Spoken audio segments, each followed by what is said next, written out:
It's nothing less than the most powerful 911 Porsche has ever put on sale, the quickest road car ever to lap the Nordschleife, and the latest in a long line of spectacular cars created by Porsche's GT department that have largely defined the hardcore driver's car market in recent years. Expectations, then, are positively sky-high. Can it live up to the hype? Engine, transmission, and 0 to 60 time the 3.8-liter twin-turbo flat-six has been given a thorough makeover and now produces the towering outputs of 691 bhp and 553 pounds-foot, deployed through a twin-clutch PDK box essentially taken from the 918 Spider.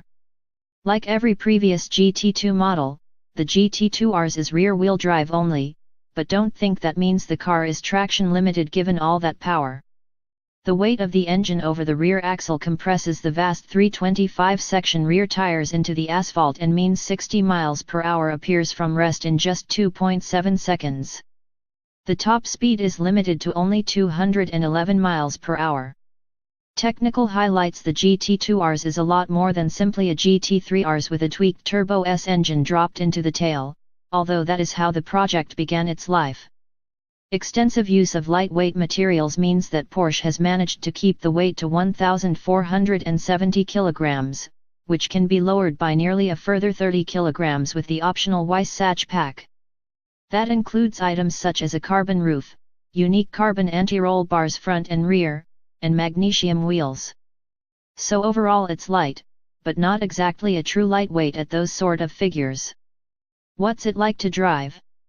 Having drunk in the sheer visual menace of the Porsche 911 GT2 RS as you approach, the first thing that grabs your attention is the noise.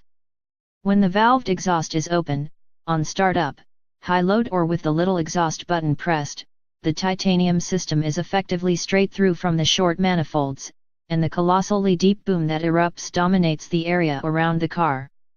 Rev the engine at a standstill and it's loud, really loud, the exhaust roar overlaid with the hysterical whooshing of the enlarged turbos and all manner of spits and bangs. It's been a very long time since a Porsche turbo sounded quite this angry, and it's either a warning or a promise, or both, of what's to come. Yet initially the GT2 RS can be deceptive. Leave the PDK box in auto, keep your finger off the exhaust button and the RS can amble along with nearly the comfort and refinement of a standard Carrera. The cabin is nicely trimmed, there's leather, Alcantara and carbon everywhere, and the ride quality, while undeniably firm, has that polished precision that almost laughs at the kind of normal bumps and ruts found on an average urban road. It'd be easy to commute in a GT2 RS, and that's absurd because of what happens the first time you really open the throttle. The engine's response has a ferocity that's difficult to convey in words. It doesn't do turbo lag, and yet it has all the glorious sensations associated with a traditional high-boost turbo engine. The huge torque output is available in its entirety from just 2,500 rpm, yet that peak of 691 bhp doesn't arrive until 7,000 rpm, just 200 rpm short of the limiter. What that means is when you open the throttle wide it thumps you in the back, hard, but then pulls to the red line as though neat petrol is being thrown on a raging fire. Second gear is shorter than on previous GT Porsches, and if you're concentrating on a challenging road it's difficult initially not to tag the rev limiter, so rampant is the acceleration. On top of all this is the cacophony from the open exhaust, booming and banging, coughing and snuffling, intimidating wildlife for probably miles around. With the GT2 RS the initial miles are all about the engine and the performance it produces. It's those early miles that make you realize how much you love proper turbo engines, how at last the GT3 might no longer be the default driver's choice in the range. It is the Porsche turbocharged flat-six with its mojo back. It sounds a lot like someone's let a 962 loose on the public road. But there is more to the GT2 RS, a lot more. That Nordschleife lap time wasn't just about raw power, it was about handling, balance, stability, and grip, all attributes quickly apparent in the RS's armory. The carbon ceramic brakes have immense power and endurance combined with fabulous feel underfoot, and you can use them to nail the front end into a corner, then stabilize the car with a touch of throttle, The engine makes a cracking sound at this moment as though it has anti-lag, and quickly get fully back on the power far earlier than seems initially prudent. There's simply so much traction that the RS is often already accelerating at full force before it's even pointing straight. Naturally, the weighting and accuracy of the steering is never in question, and the damping remains untroubled by whatever it's tasked with. Not once, even on winding, tough mountain roads, did the massive front splitter even kiss the tarmac.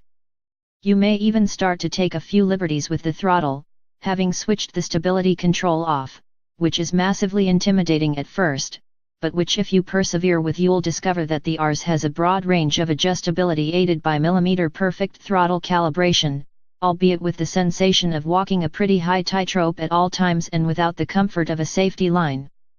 The RS never lets you forget nearly 700 bhp is being transmitted through the rear wheels only. Driven hard, the RS is an experience verging on the narcotic, but of course, opportunities to drive the car in such a manner are almost non-existent in reality, and that's why it's a shame, however clever from an engineering perspective its everyday usability is, that the RS isn't more of an event at more realistic speeds. And given this is a club sport spec RS, shouldn't it shun all the comfort items and resemble a 991 Cup car inside, with a bare metal floor and a simple plastic mold of the 991 top?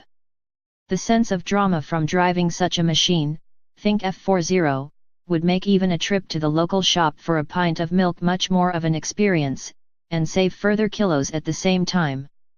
The car is also patently too noisy for the majority of UK track days as well, but maybe most will spend their lives in storage accruing value, able to be bought, if recent history is anything to go by, only by the dealer's favoured customers. These are all genuine reservations we have about the GT2 RS, but none of them can hide the fact that the car's a true monster with a lovable personality, and also nothing less than the spiritual rebirth of the heavily turbocharged 911. Price and rivals Porsche's GT cars have always looked surprisingly good value against competitors with a similar performance and focus, but with the GT2 RS that pricing strategy has evolved into something much more in line with its exotic rivals. The GT2 RS is McLaren 720s or Lamborghini Huracan Performante money, but then it doesn't need to fear either of them, or pretty much anything else for that matter.